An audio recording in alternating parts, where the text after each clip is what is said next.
కానీ సార్ ఇప్పుడు సినిమాలు ఒక ₹1,00,00,000 తీయాలంటే ఈ రోజుల్లో కొద్దిగా కష్టంగా ఉంది. కానీ దీంట్లో కాస్ట్ ఎక్కడ తగ్గియచ్చు? ఎవరిది తప్పు జరుగుతుంది? లేకుంటే డైరెక్టర్ తప్పా? హీరో తప్పా? లేకుంటే ప్రొడ్యూసర్ గారు తప్పా? తీసుకునే స్టార్ కాస్టింగ్ వల్ల సినిమా తీసే నిర్మాతే తప్పు. ఎక్కడ తగ్గించచ్చు? డిసైడ్ చేసిన నిర్మాతే కదా. ఖర్చు తగ్గించడం అంటే ఏంటండి, ఇప్పుడు ₹1,00,00,000 సినిమా తీస్తేనా అని తప్పండి. అక్కర్లేదు, ఎంతలో సినిమా తీయచ్చు. ఇప్పుడు టీవీ సీరియల్ తీస్తున్నారు, ఎంత అవుతుందని ₹1,00,00,000 అవుతుందా? వెబ్ సిరీస్ తీస్తున్నారు, ₹1,00,00,000 అవ్వట్లేదా? అవ్వట్లేదు. వెబ్ సిరీస్కి టీవీ సీరియల్కి సినిమా తేడా ఏంటి అసలు? ఏం చెప్పండి మీరు, ఏం తేడా ఉంది? క్యాస్టింగ్ తేడా ఉంటుంది. కాస్టింగ్ తేడా ఉంది. క్యాస్టింగ్ ఏంటి, సినిమా అంటే థియేటర్లో చూసే జనం కాబట్టి థియేటర్కి వెళ్ళే హీరోని పెట్టాలని. వెబ్ సిరీస్ అంటే వెబ్ సిరీస్లో ఉండే హీరోని పెడతారు. టీవీ సీరియల్లో పాపులర్ అని టీవీ సీరియల్లో పెడతారు. రేంజ్ ఇక్కడ క్యాస్టింగ్ బట్టి, చూసే ప్రేక్షకుని బట్టి ఉంటుందండి. ఇప్పుడు మీరు ₹1,00,00,000 సినిమా తీసి, ₹2,00,00,000 సినిమా తీసి ఆడిన సినిమాలు ఒక 2-3 చెప్పండి మీరు, నాకు చూస్తాను. నేను ₹1,00,00,000 తీసిన సినిమా ఒక్కటి చెప్పండి చూస్తాను, హిట్ అయిన సినిమా ఉండదు. అంటే మీ దగ్గర ₹1,00,00,000 ఉంది కాబట్టి మీరు ₹1,00,00,000 బడ్జెట్ ప్లాన్ చేసుకుంటున్నారు. అది హిట్ కోసం కుదరదు, హిట్ అవ్వదు. ఎందుకు హిట్ అవ్వదంటే ఇవాళ టీవీ సీరియల్స్, వెబ్ సిరీస్ అద్భుతమైన కాస్ట్లీగా రిచ్గా తీస్తున్నారండి. ₹1,00,00,000 మీరు ఇలా చుడితం వల్ల జనం థియేటర్కి ఎందుకు చూస్తారు?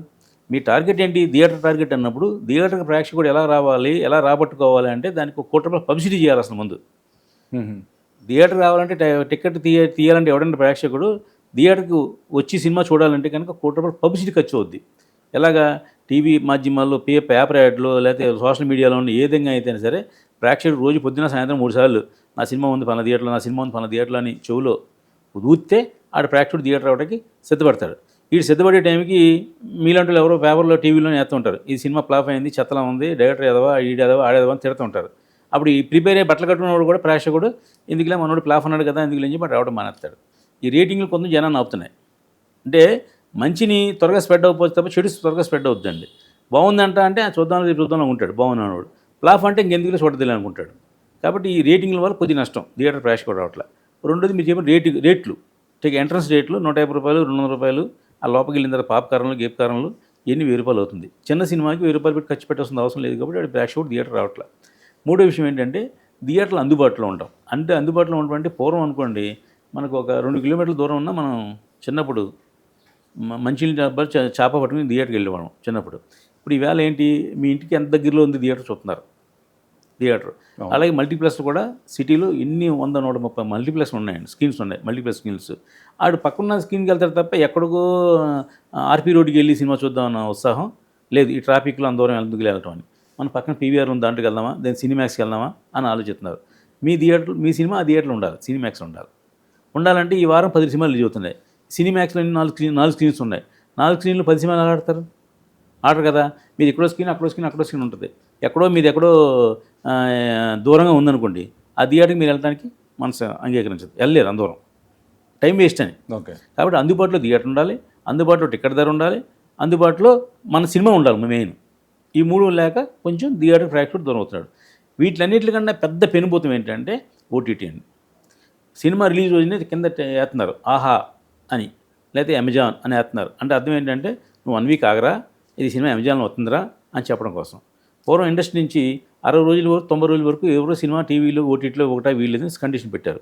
ఆ కండిషన్ పెద్ద నిర్మాతలే దాన్ని తప్పించి పక్కన పెట్టి 14 రోజులు సినిమా ఇచ్చేస్తున్నారు. ఈవేళ మీకు 14 రోజుల్లో సినిమాలు ఇచ్చిన చాలా ఉన్నాయి. చాలా సినిమాలు 14 రోజులు పడిపోయినాయి. ఒక పేరు చెప్పి వాళ్ళని ఇబ్బంది పెట్టకూడదు కానీ సినిమా రిలీజ్ 14 రోజులు అన్ని ఓటీటీలు వచ్చేస్తుంది సినిమా. అప్పుడు ప్రేక్షకుడు ఏమంటాడు, ఈ మాత్రం సినిమాకి మళ్ళీ థియేటర్కి వెళ్ళి 500 పెట్టి ఖర్చు పెట్టి సినిమా తీయడానికిలే, ఇలా నెక్స్ట్ వీక్ వస్తుంది కదా అని చూస్తాడు. ఆడికి టికెట్కి ఎంత వస్తుందండి? ₹1 వస్తుంది. ఆహా అనే యాప్స్ మనకి ₹350 కడితే సంవత్సరం కదా మనకి, అంటే రోజుకి ₹1 పడిందండి. రూపాయికి అబ్నార్మల్ పెద్ద సినిమాలు దాంట్లో వస్తున్నాయి. ప్లస్ మీరు వెళ్దామనుకున్న సినిమా కూడా ఆహాలో నెక్స్ట్ వీక్ వచ్చారు. కంగారండి. పైకి థియేటర్కి వెళ్తే మీరు జనం లేదు. ఇంకోటి షో వేస్తారు కూడా డౌట్గా ఉంది. మొన్న మేము సినిమాకి వెళ్ళామండి, 3 ఉన్నాము, అటు షో వేయలా. ఎందుకు మినిమం థియేటర్లో 10 మంది 15 మంది లేకపోతే షో వేయరు అసలు. అది వాళ్ళకు సిస్టమ్ ఉంది, ఎంతమంది ఉండాలని. పైగా ఒక షో వేయాలంటే అక్కడికి 10,000 ఖర్చు అవుద్ది. ఏసీలు ఎన్ని ఉంటాయి కదా, 10,000 ఖర్చు అవుద్ది. మీరు 2-3 వెళ్తే సినిమాకి అండి ఎందుకు ఎత్తాడు? అది ఏం చెప్తారు, ప్రాజెక్ట్ రిపోర్ట్ ఉంది లేదా ఏసీ రిపేర్ ఉందని చెప్తాడు. ఆటోమేటిక్గా మీరే చచ్చినట్టు బయటికి వచ్చేస్తాం. మీ డబ్బుకి ఇస్తారులేండి. ఆ విధంగా కూడా నష్టం ఉంది. కాబట్టి ఓటీటీలో అనేది మనకి పెద్ద పెనుభూతం అండి. అది వస్తుంది కాబట్టి ఖచ్చితంగా చూద్దాం ఉన్నారు. అదే పుష్ప లాంటి సినిమాకు, అదే ఫ్యామిలీ స్టార్ సినిమాకు, ఇంకో సినిమాకు అయితే మన ముందు ఆతృతగా పెద్ద హీరో ఎలా చేశాడని చూసిన ఉత్సాహం కోసం దాన్ని పుల్లింగ్ అంటారు కదా, ఆ హీరో వల్ల కదా మనం థియేటర్కి వెళ్తున్నాం, కాబట్టి థియేటర్కి వస్తారు. మిగతా చిన్న సినిమాలకి ₹1 మర్చిపోండి, ₹1 సినిమా అసలు జీవితంలో ఆడదు కూడా. నేను చెప్తున్నా రాసుకోండి మీరు. అలా ఆడిన సినిమాలు ఒకటి ఉండి చెప్పండి మీరు, ఏదో ఒకటి ఉంది కదా అంటే అది 50 ఒకటి. లక్షలు తీసిన రోజులు కూడా ఉన్నాయి, 70 లక్షలు తీసిన రోజులు మేము కూడా 10 లక్షలు తీసిన రోజులు ఉన్నాయి, 10 వేరు లక్షలు తీసిన రోజులు అవి కూడా వేరు. అది ఆ గొడవ అయిపోయింది. మీరు ఆ pan India satellite వచ్చారు. అవన్నీ స్థాయికి ఎదిగారు కదా జనం. సరే ఇప్పుడు ఇదిలా ఉంటే దీన్ని కంక్లూడ్ చేయండి. ఇప్పుడు సార్, చేయవలసింది please ఏంటంటే, చెప్పండి. మీరు సినిమా తీయండి. సినిమా టార్గెట్ ఏంటి అసలు, మీరు ఎందుకు సినిమా తీస్తున్నారో ఒక నిర్ణయం తీసుకోండి. ఇప్పుడు మీ అబ్బాయిని హీరో పెట్టి సినిమా తీద్దాం అనుకున్నప్పుడు మీరు ఎంత తీసినా నష్టం లేదు, తప్పులేదు. మీకు ఒక టార్గెట్ ఉంది కాబట్టి. అవును. లేకపోతే మీ తమ్ముడిని డైరెక్ట్ చేద్దాం అనుకుంటున్నారు, మీ సినిమా తీయండి, తప్పులేదు. అంతేగాని సినిమాని తీసి లాభం సంపాదిద్దామనే ఉద్దేశంతో సినిమా తీయడం అనేది తప్పు. ₹1 ₹2 లాభం రాదు, ఖచ్చితంగా పెట్టి 2 కోట్లు పోతుంది. ఈవేళ ఇండస్ట్రీలో 300 సినిమాలు కాపీలు వచ్చి సెన్సార్ అయ్యి రెడీగా ఉన్న సినిమాలు ఉన్నాయి. రిలీజ్ చేసుకోలేని పరిస్థితుల్లో ఉన్న సినిమాలు 300 సినిమాలు ఉన్నాయి. ప్రతి వారం 10 సినిమాలు రిలీజ్ చేస్తున్నారు.